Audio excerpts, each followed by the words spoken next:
నీ కొరకు క్రీస్తు, నీ కొరకు క్రీస్తు. దేవుడు ఇశ్రాయేలీల్ని విడిపించమని చెప్పి మోషేని ఆయన హోరేబు పర్వతం మీద ఆయన ముఖాముఖిగా ఆయనతో మాట్లాడినప్పుడు మోషే పరోక్షంగా దేవా నీ పేరేంటి అని అడుగుతాడు. దేవుడు నా పేరు ఇది అని చెప్పి ఏం చెప్పలే. ఏమన్నాడంటే నేను ఉన్నవాడను అనువాడనై ఉన్నాను. I am that I yam అనేటటువంటి పదము అక్కడ ఉపయోగించబడింది. దేవుడు అబ్రహాంతో మాట్లాడాడు, మీకు అందరికీ తెలుసు. దేవుడు అబ్రహాంతో మాట్లాడినప్పుడు దేవుడు ఉన్నాడు, అబ్రహాము ఉన్నాడు కదా అండి. కొన్ని సంవత్సరాలు గడిచిపోయి అబ్రహాము ఉనికిలో లేకుండా పోయాడు.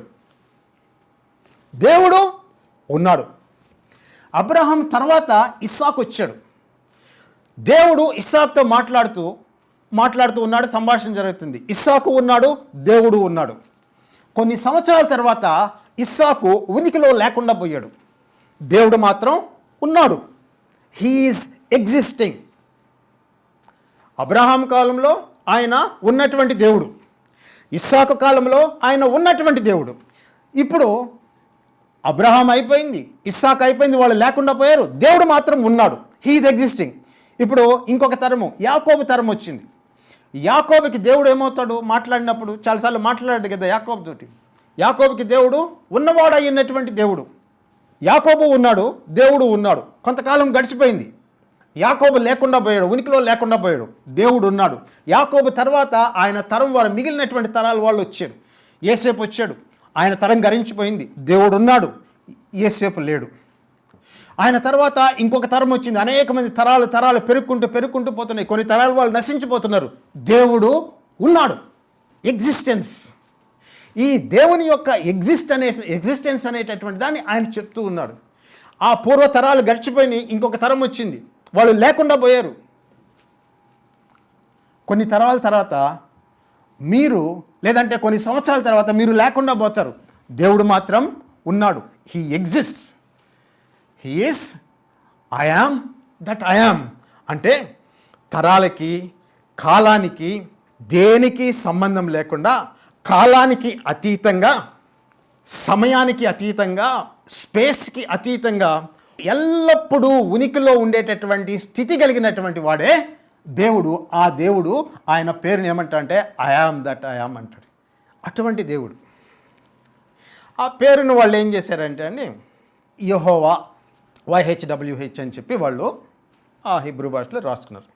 ఈ ఇశ్రాయేలీయులు ఈ దేవుని యొక్క పేరుని, నామాన్ని, అది మహాపవిత్రమైనటువంటి నామం కాబట్టి తమ పెదవులతో ఆ మహాపరిశుద్ధమైనటువంటి నామాన్ని ఉచ్చరించేదానికి వాళ్ళు భక్తిభావంతో, భయంతో ఆ పదాన్ని ఉచ్చరించకుండా దాని స్థానంలో దానికి ప్రత్యామ్నాయంగా అదోనై అనేటటువంటి పేరు పెట్టుకున్నారు. ఎవరికి ప్రత్యామ్నాయంగా? యెహోవా అనేటటువంటి పేరుకి ప్రత్యామ్నాయంగా ప్రభువు. అదోనై అంటే ప్రభువు అని అర్థం. ప్రభువు అంటే యజమానుడు అని అర్థం. శక్తి కలిగినటువంటి వాడు, అధికారం కలిగినటువంటి వాడు, పాలించేటటువంటి వాడు, ఏలుబడి చేసేటటువంటి వాడు అని అర్థం. అదోనై అంటే, యెహోవా అంటే అది అర్థం. ఈ అదోనై అనేటటువంటి పేరుని వీళ్ళు పెట్టుకున్న తర్వాత ఏం జరిగిందంటే అండి, ఆ పేరుతోటే దేవుణ్ణి పిలిచేటటువంటి వాడు. ఆ అదోనై అనేటటువంటి పదము తెలుగు బైబిల్లో ట్రాన్స్లేట్ చేసినప్పుడు ప్రభువు అనేటటువంటిది పెద్ద అక్షరాలతో, క్యాపిటల్ లెటర్స్తో రాస్తారు. ఇంగ్లీష్లో అయితే యెహోవా అనేటటువంటి పదం రాసినప్పుడు క్యాపిటల్ లెటర్స్తో LORD రాస్తారు. పెద్ద ఎల్, పెద్ద ఓ, పెద్ద ఆర్, పెద్ద. కానీ ప్రభువు అనేటటువంటి పదం రాసినప్పుడు స్మాల్ లెటర్స్ తోటి రాస్తారండి. అదోనై అనేటటువంటి అర్థం వస్తుంది. దేవుడు ఈ యెషయా గ్రంథము 45లో ఆయన చెప్తూ నేను యెహోవాను అంటాడు. I am that I yam. ఇంకా కిందేమంటాడు? నేను తప్ప వేరొక దేవుడు లేడు అంటాడు. నీవు నన్ను ఎరుకున్న నీకు బిరుదులిచ్చింది నేను యెహోవాను, మరి ఏ దేవుడును లేడు అంటాడు. మరి ఏ దేవుడును లేడు అంటాడు. ఇక్కడేమో యెహోవా అన్నాడు, ఇక్కడేమో దేవుడు అంటాడు. ఏమన్నా తేడా ఉందా అండి? దేవుడు లేదంటే యెహోవా చెప్పేటటువంటి విషయం ఏమిటి అంటేనండి, నేను దేవుడును, నేను తప్ప వేరొక దేవుడు లేడు అంటాడు. ఇంకొక దేవుడు ఉన్నట్టు నాకు తెలియదు కూడా అంటాడు. దీన్ని కొంచెము నిదానంగా అనలైజ్ చేద్దాం. ఆ మాటకి ఇంకొక రకంగా చెప్పుకోవాలంటే, నేను దేవుడను, దేవుడు అనేటటువంటి ఈ వర్గములో లేదంటే ఈ తరగతిలో వేరొక వ్యక్తి, దేవత కానీ దేవుడు కానీ లేరు. నేను ఒక్కడనే. I'm the only God. దేవుడు అనేటటువంటి తరగతిలో, ఇన్ దిస్ క్లాస్, ఈ వర్గంలో నేను మాత్రమే ఉన్నాను. నాకు పక్కన, నాకు సమానంగా, నాకు సాటిగా ఎవ్వడు కూడా లేడు. ఏ దేవుడు కూడా లేడు. ఖురేష్కి చెప్పేటటువంటిది అదే. అంటే అహర్మజ్దా అనేటటువంటి వాడు నా సరసన నాతో సమానమైనటువంటి దేవుడు కాదు. మార్దుక్, బబులోని దేశస్థులు ఆరాధించేటటువంటి ఆ దేవుడు నా పక్కన నాకు సమానమైనటువంటి దేవుడు కాదు. ఆయనకు ఉండేటటువంటి దేవుళ్ళు, దేవతలు నాకు సమానమైనటువంటి వాళ్ళు కారు. గ్రీక్ దేశంలో ఉండేటటువంటి ఆ జ్యూస్ అనేటటువంటి దేవుడు, అపోల్లో అనేటటువంటి దేవుడు, రకరకాల దేవుళ్ళు ఉన్నారు కదండి. ఐగుప్తు దేశంలో రా అనేటటువంటి దేవుడు, వీళ్ళందరూ నా పక్కన రారు. అంటే నా తరగతిలో ఐఎమ్ ద ఎక్స్క్లూజివ్ వన్. నాకు సమానమైనటువంటి, సాటి అయినటువంటి, నా పక్కన నిలబడగలిగిన ఉండేటటువంటి వాళ్ళు ఎవరు లేరు. ఇప్పుడు అర్థమయ్యేదానికి చిన్న వివరణ ఇస్తా. ఏంటి వర్గం ఏంటి, ఈ తరగతి ఏంటి అని చెప్పి. మనకందరికీ ఒక అలవాటు ఉంటుందండి. సహజంగా ప్రతి మానవుడు కూడా దేవుడు ఇచ్చినటువంటి జ్ఞానాన్ని బట్టి, వివేచనని బట్టి మనం అందరం కూడా కొన్ని పనులు చేస్తుంటాం. సపోజ్ సింప్లిఫై చేసుకునేదానికి, ఈజీగా అర్థం చేసుకునేదానికి, మీరు ఒక కూరగాయల మార్కెట్కి వెళ్ళారండి. కూరగాయల మార్కెట్కి వెళ్తే మీకు అక్కడ ఏం కనిపిస్తాయి? అనేక రకాలైనటువంటి కూరగాయలు కనిపిస్తాయి. ఒక దగ్గర ఒక గుంపు, ఆ అమ్మేటటువంటి ఆ దుకాణంలో ఉండేటటువంటి వ్యక్తి ఏం చేస్తాడంటే, ఒక్కొక్క కూరగాయని ఒక్కొక్క గుంపుగా లేదంటే ఒక ప్రదేశంలో పెడతాడు. వంకాయలు ఒక దగ్గర, టమాటాలు ఒక దగ్గర, బంగాళాదుంపలు ఒక దగ్గర, ఆకుకూరలు ఒక దగ్గర, పచ్చిమిరకాయలు. సో ఏం చేస్తున్నాడంటే వర్గీకరిస్తున్నాడు, వర్గం చేస్తూ ఉన్నాడు. వంకాయలు వంకాయల్లో ఉంటాయి, టమాటాల్లో ఉంటాయి. నువ్వు టమాటాల కోసం పోయి వంకాయల దగ్గర ఎతకో కదా. ఎందుకో ఆయన క్లాసిఫై చేశాడు. దేన్ని బట్టి? దాని యొక్క రంగుని బట్టి, దాని యొక్క రుచిని బట్టి, దాని యొక్క స్వభావాన్ని బట్టి, ఆకృతిని బట్టి ఈ విధంగా ఏం చేశాడంటే ఇదొక గుంపు, ఇదొక గుంపు, ఇదొక గుంపు అని చెప్పి వర్గీకరించాడు కదా అండి. యెహోవా దేవుడు నేను తప్ప వేరొక దేవుడు లేడు అని చెప్పినప్పుడు, దేవుడు అనేటటువంటి ఈ వర్గంలో నేను ఒక్కడనే ఉన్నా. నా పక్కన మార్దుక్ ఏమీ లేడు, నా పక్కన అహర్ మజ్దా ఆయన లేడు, జ్యూస్ లేడు, అపోల్లో లేడు, అర్తిమయ్య దేవి లేదు, ఎవ్వరు లేరు. ఈ తరగతిలోకి వీళ్ళు ప్రవేశించలేరు. ఎందువల్ల ప్రవేశించలేరు? ఈయనకి కొన్ని లక్షణాలు ఉన్నాయి. ఎవరికి? ఈ దేవుడు అని చెప్పబడేటటువంటి యెహోవా దేవుడికి కొన్ని లక్షణాలు ఉన్నాయి. అది ఏమిటి అంటేనండి, కేవలము ఈ దేవుడు ఒక్కడు మాత్రమే, ఈ యెహోవా అనేటటువంటి ఈ దేవుడు ఒక్కడు మాత్రమే సృష్టిని సృష్టించగలిగినటువంటి శక్తి కలిగినటువంటి దేవుడు అండి. He alone creates, he is the creator god. Ahura Mazda పేరు పెట్టుకొని ఉండొచ్చు, కానీ దేవుడికి ఉండవలసినటువంటి ఒక ప్రముఖమైనటువంటి లక్షణము ఏమిటి అంటే క్రియేటింగ్ థింగ్స్. అంటే లేనటువంటి వాటిని ఉన్నట్టుగా పిలిచేటటువంటి దేవుడు. ఆ శక్తి, అధికారము, ఆ జ్ఞానము కలిగినటువంటి దేవుడు కేవలము యెహోవా అనేటటువంటి దేవుడికి మాత్రమే పరిమితము. ఈ అహర్ మజ్దా కానీ, లేదంటే మార్దుక్ కానీ, లేదంటే బెల్ కానీ, నెబో కానీ, కీమోష్ కానీ, అష్టరోత్ దేవత కానీ, అర్తిమయ్య దేవత కానీ, అపోల్లో కానీ ఎవరు కూడా ఆ క్రియేటివ్ పవర్ అనేటటువంటిది వాళ్ళ దగ్గర లేదు. They do not come into the category of god. దీంట్లోకి రారు. నేను ఒక్కడిని మాత్రమే, this I am the creator god, సృష్టించేటటువంటి శక్తి కలిగినటువంటి వాడను. చాలామంది దేవుళ్ళు దేవతలు ఉన్నారని చెప్పి చెప్పుకోవచ్చు. చూడండి, మీరు బబులోన్ దేశంలోకి వెళ్తే అక్కడ స్థానికంగా లోకల్గా ఉండేటటువంటి దేవుళ్ళు దేవతలు చాలామంది ఉండుండొచ్చు. అవునా కాదండి? ఎక్కడైనా ఉంటారు. ఐగుప్తు దేశంలో ఉండేవాళ్ళు, గ్రీకు సామ్రాజ్యంలో ఉండేటటువంటి వాళ్ళు, రోమ్ సామ్రాజ్యంలో ఉండేటటువంటి వాళ్ళు స్థానికమైనటువంటి దేవుళ్ళు దేవతలు. కానీ వీళ్ళందరూ కూడా దేవుడు అనేటటువంటి వర్గానికి చెందినటువంటి వాళ్ళు కాదు. ఎందుకంటే వీళ్ళు సృజనాత్మకంగా క్రియేటివ్ పవర్ అనేటటువంటిది కలిగినటువంటి వాళ్ళు కాదు. వాళ్ళు ఉనికిలోనికి వస్తువుల్ని తీసుకురాలేరు. లేనటువంటి దాన్ని ఉన్నతిగా వాళ్ళు పిలిచి దాన్ని ఉనికిలోనికి తీసుకురాలేరు.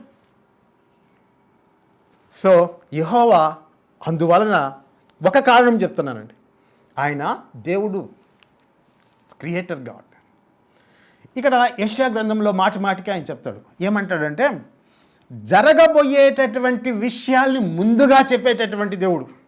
ఒక విషయం మీరు గుర్తుపెట్టుకోవాలి. అది ఏంటి అంటే, సూపర్ న్యాచురల్ పవర్స్ అనేటటువంటివి కొన్ని అపవిత్రాత్మలకి, దురాత్మలకి, అంధకార శక్తులకి వీటికి కూడా ఉంటాయి. కొంతవరకు భవిష్యత్తుని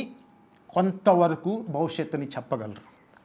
యెహోవా దేవుని యొక్క ప్రత్యేకత, వై హీ ఈజ్ గాడ్, కారణం ఏమిటి అంటే, రాబోయేటటువంటి అనేకమైనటువంటి విషయాల్ని, జరగబోయేటటువంటి విషయాల్ని, భవిష్యత్తులో ఉండేటటువంటి విషయాల్ని ఆయన ముందుగా ప్రకటిస్తాడు. కొన్ని వందల సంవత్సరాల క్రితం ఆయన ప్రకటిస్తూ వచ్చాడండి. ఇది జరగబోతూ ఉంది. ఇశ్రాయేలు చెరపట్టక ముందే దేవుడు ముందుగా ప్రకటించాడు, నువ్వు చెరబట్టబడతావు. అప్పుడే చెరపట్టబడక ముందే దేవుడు ప్రకటించాడు, 70 సంవత్సరాల తర్వాత తిరిగి నువ్వు వెనక్కి తీసుకుని రాబడతావు. ప్రవచనం. అదేవిధంగా యేసు ప్రభువుని గురించి, రక్షణను గురించి, అన్యజనుల గురించి, ప్రపంచాన్ని గురించి అనేకమైనటువంటి విషయాలు అవన్నీ కూడా ఉనికిలోనికి రాకముందే ఈ యెహోవా దేవుడు అనేటటువంటి వ్యక్తి, this particular being called Jehovah, this God, he has already proclaimed the future. ముందుగా చెప్పేశాడండి. God of creation. రెండోది ఏంటి? జరగబోయేటటువంటి విషయాల్ని ఆయన ముందుగా చెప్పేటటువంటి దేవుడు. ఇంకొక క్యారెక్టర్ ఉంది ఈ దేవుళ్ళలో, మిగిలినటువంటి వాళ్ళలో లేనటువంటిది. అది ఏంటి అంటే, ఈ దేవుళ్ళలో ఎక్సలెంట్ మోరల్ ఎక్సలెన్సీ అనేటటువంటిది. నైతికంగా ఈ దేవుడు ఎటువంటి లోపము లేనటువంటి వాడు. మహా గొప్ప పరిశుద్ధత, నీతి, న్యాయము కలిగినటువంటి దేవుడు. ఈయనతోటి నువ్వు గ్రీకు దేశంలో ఉండేటటువంటి దేవుళ్ళని, దేవతల్ని పోల్చుకున్నా, బబులోని దేశంలో ఉండేటటువంటి దేవుళ్ళని, దేవతల్ని పోల్చుకున్నా, ఇంకా ఎక్కడ స్థానికంగా చాలామంది ఉంటారు. వీళ్ళ స్వభావం ఏ విధంగా ఉంటారంటే, వీళ్ళ పురాణాలు ఇవన్నీ కానీ చదివితే ఏమాత్రం కూడా నీతి నియమాలు నైతికత ప్రకారము నడుచుకోనటువంటి దేవుళ్ళు దేవతలు. మనుషుల్లాగా కామాతృత కలిగినటువంటి వాళ్ళు, మనుషుల్లాగా మోసం చేసేటటువంటి వాళ్ళు, మనుషుల్లాగా అబద్ధాలు చెప్పేటటువంటి వాళ్ళు, మనుషుల్లాగా బలహీనతలకి లొంగిపోయేటటువంటి వాళ్ళు, మనుషుల్లాగా స్త్రీలను కలిగి సంసారం చేసుకునేటటువంటి దేవుళ్ళు దేవతలు. ఇవన్నీ కూడా యెహోవా అనేటటువంటి ఈ దేవుడికి వర్తించవు.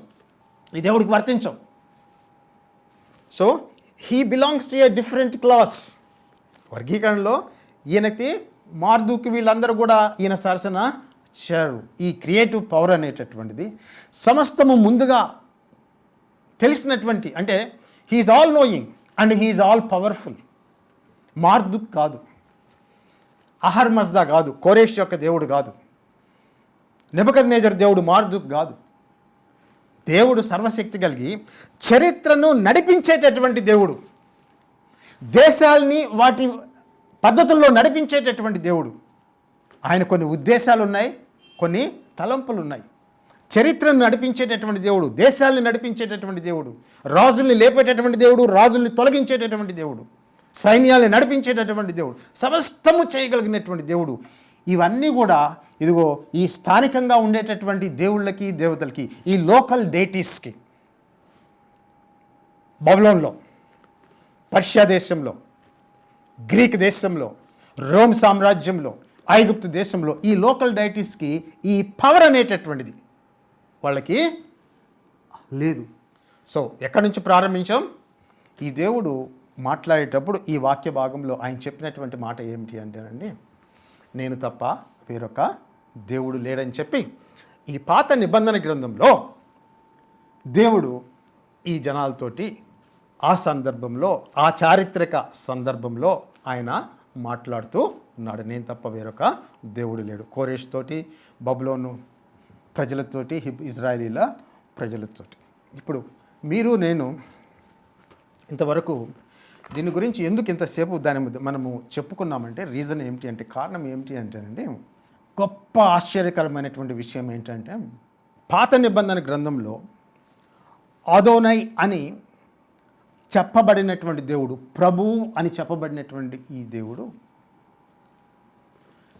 క్రొత్త నిబంధన గ్రంథంలో యేసు ప్రభువుకి అదే మాట అన్వయించారండి. ఇది మీరు గమనించవలసినటువంటి విషయం. మనకు ఆశ్చర్యం కలిగించేటటువంటి విషయం ఏమిటి అంటే, పాత నిబంధన గ్రంథంలో ఇంత శక్తి కలిగినటువంటి దేవుడు, విమోచించేటటువంటి దేవుడు, ఆయనకి సాటి అయినటువంటి దేవుడు ఎవరూ లేరని చెప్పుకునేటటువంటి దేవుడు, నేను తప్ప వేరొక దేవుడు లేడని చెప్పుకునేటటువంటి ఈ దేవుడు, ఈ యెహోవా, ఆయనకి ఇంకొక పేరు మనం ఏం చెప్పుకున్నాం?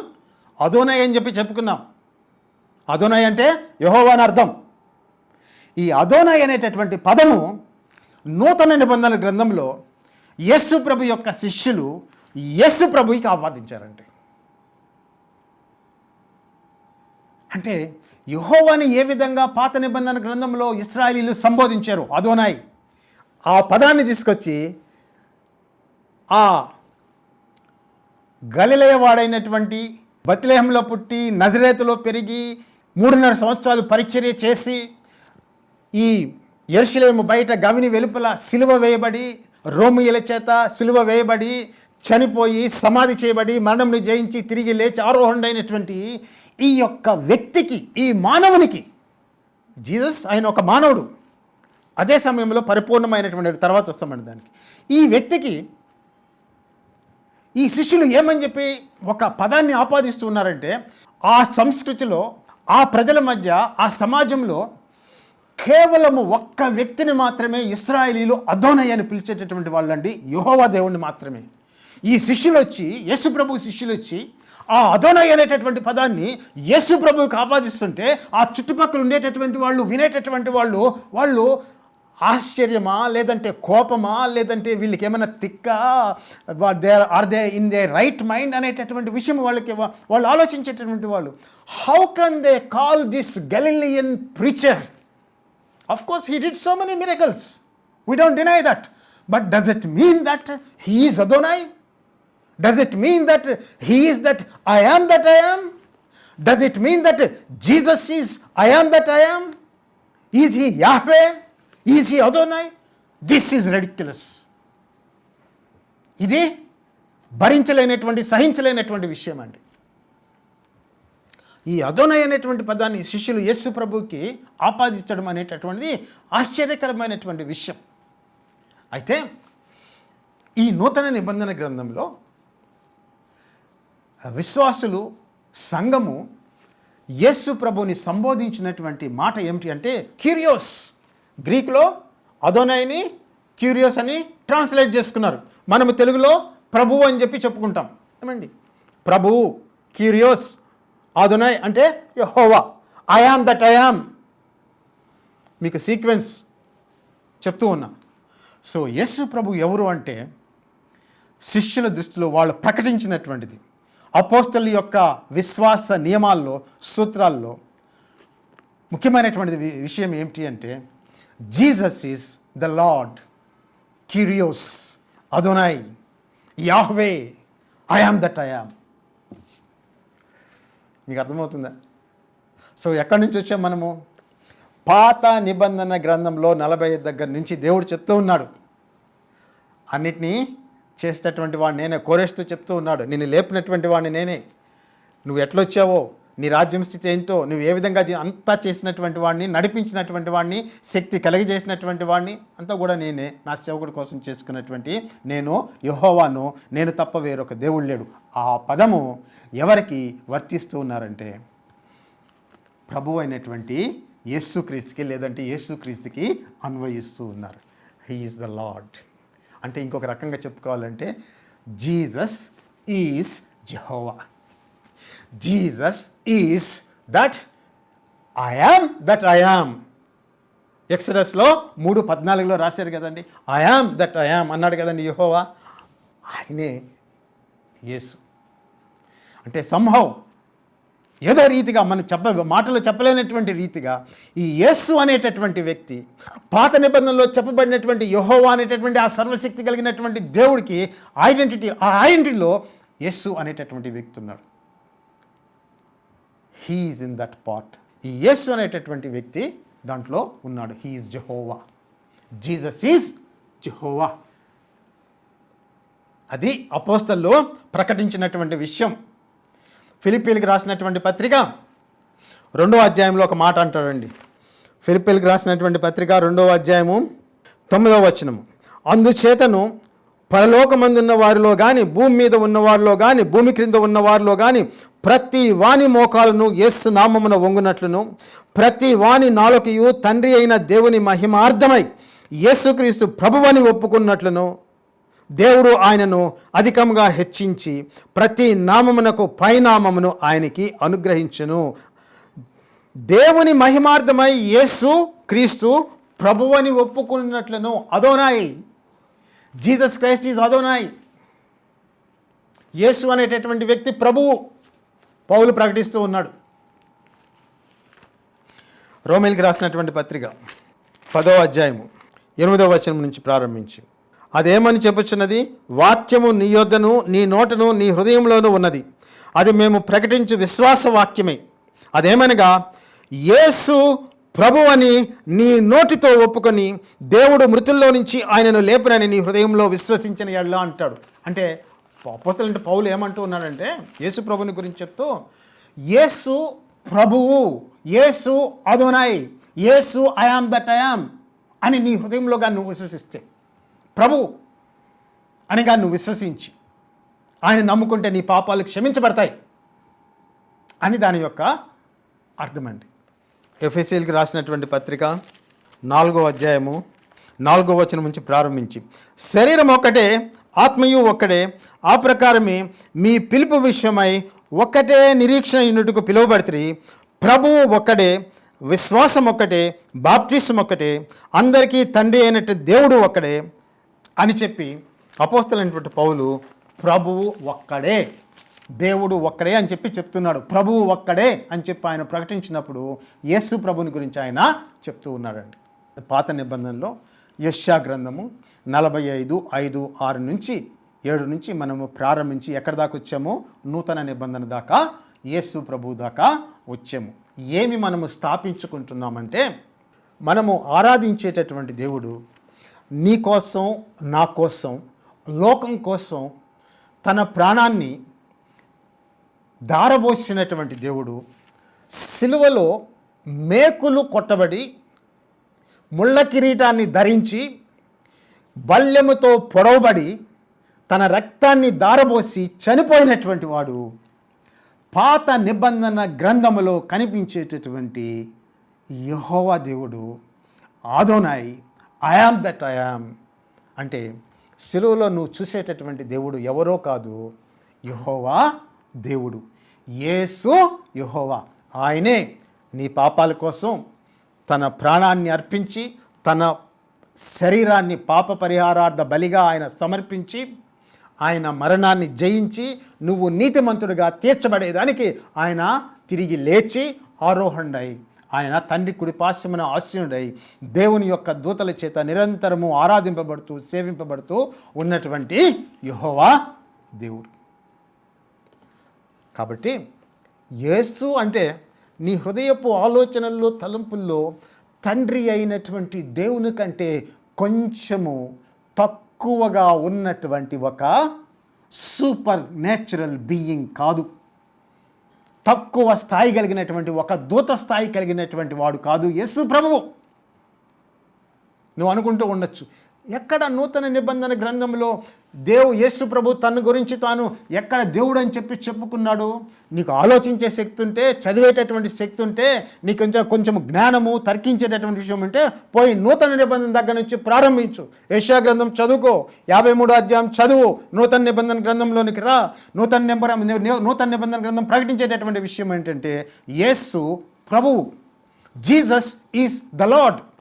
ఆయన దేవుడు, ఆయన యెహోవా. అర్థమైందండి? సో నువ్వు నేను ఆరాధించేటటువంటిది సృష్టికర్త అయినటువంటి దేవుడు అయినటువంటి యేసుని ఆరాధిస్తూ ఉన్నాం. నేను యెషయా గ్రంథం 45లో మాట్లాడేటప్పుడు ఒక మాట చెప్పాను. ఈ యెహోవా యొక్క కేటగిరీలోకి, దేవుడు అనేటటువంటి ఈ వర్గంలోనికి మిగిలినటువంటి దేవుళ్ళు, దేవతలు, స్థానికమైనటువంటి వాళ్ళు చేరలేరు. కారణం ఏంటి? ఈ దేవుడికి ఒక ప్రత్యేకమైనటువంటి క్వాలిటీ అనేటటువంటిది ఒకటి ఉంది. అది ఏమిటి అంటే, ఫస్ట్ క్రియేషన్, సృష్టించడం అనేటటువంటిది. మీకు బైబిల్ గ్రంథము మొట్టమొదటి పుస్తకంలో మొదటి అధ్యాయంలోనే మీకు కనిపించేటటువంటిది ఏమిటి అంటే, దేవుడు తన వాక్యం ద్వారా పలికి సృష్టిని ఉనికిలోనికి తీసుకురావడం అనేటటువంటిది. ఎవరి దేవుడు అంటే, హెబ్రీయులకు రాసినటువంటి పత్రిక 1వ అధ్యాయం 2వ వచనంలో యేసు ప్రభుని గురించి మాట్లాడుతూ, ఈ యేసు దేవుని కుమారుడు అయింది, సమస్తమునకు వారసుడయింది. ఆయన తన మహత్తు గల మాట చేత సర్వ ప్రపంచములను ఆయన సృష్టించి, క్రియేటర్ గాడ్ ఎవరు? యేసు ప్రభు. సర్వ ప్రపంచములను సృష్టించి ఆ మహత్తు గల మాట చేత ఆయన సర్వమును ఎత్తిపట్టుకొని నడిపించుచున్నటువంటి వాడు, మన పాపములకు తానే శుద్ధీకరణము చేసి మహామహుని కుడిపార్శ్వమున ఆసీనుడై ఆయన మన కోసం విజ్ఞాపన చేయుచున్నటువంటి మన యొక్క గొప్ప ప్రధాన యాజకుడు, దేవుని యొక్క దూతల చేత ఆరాధింపబడుతూ సేవింపబడుతూ ఉన్నటువంటి వాడు. కొలెసీలకు రాసినటువంటి పత్రిక ఇంకొక దగ్గర ఏం చెప్పి రాయబడిందండి? యేసు అంటే క్రీస్తు దృశ్యములైనటువంటి వాటిని, అదృశ్యములైనటువంటి వాటిని, ప్రభుత్వములేమి, ప్రధానులేమి, అధికారులేమి, సింహాసనమి సమస్తమును ఆయన సృష్టించి, తన నామహిమార్థమై సృష్టించి, తన నామహిమార్థమై ఎత్తుపట్టుకొని నడిపించుచున్నటువంటి వాడు. సో ఆ టైటిల్ ఉంది చూసారా, ప్రభువు అనేటటువంటి టైటిల్. నేను తప్ప వేరొక దేవుడు లేడు అనేటటువంటిది ఒకటి ఉంది చూసారా, అది యేసు ప్రభువుకి నూతన నిబంధన గ్రంథంలో ఆపాదించబడింది, అన్వయించబడింది. సో నువ్వు నేను ఆరాధించేటటువంటి దేవుడు ఒక డిఫరెంట్ దేవుడు కాదు. ఆయన మనకు పాత నిబంధన గ్రంథంలో స్పష్టంగా దర్శనమిస్తాడు. నూతన నిబంధన గ్రంథంలో ఆయన శరీరాన్ని ధరించి నీ పాపాల కోసం, నా పాపాల కోసం ఆయన తాను పాప పరిహారార్థ బలిగా సమర్పించుకుని నిన్ను నన్ను విమోచించి నిత్య జీవాన్ని ఆయన మనకు అనుగ్రహిస్తూ ఉన్నాడు. ఆయన నీ దేవుడు యేసు అంటే. నువ్వు ఆరాధించేటటువంటి దేవుడు ఆ దేవుడు అని. కాబట్టి ఈ వాక్యము కొంతవరకు కాకపోయినా కొంతవరకైనా యేసును గురించినటువంటి నీకునేటటువంటి అభిప్రాయం విషయంలో కొంతవరకైనా కొంచెం ఎక్కువగా అర్థం చేసేదానికి, చేసుకునేదానికి సహాయం చేసిందని నేను అనుకుంటూ ఉన్నాను. దేవుడు మిమ్మల్ని విస్తారంగా ఆశీర్వదించి దీవించునుగాక. యేసు నామంలో ఆమేన్.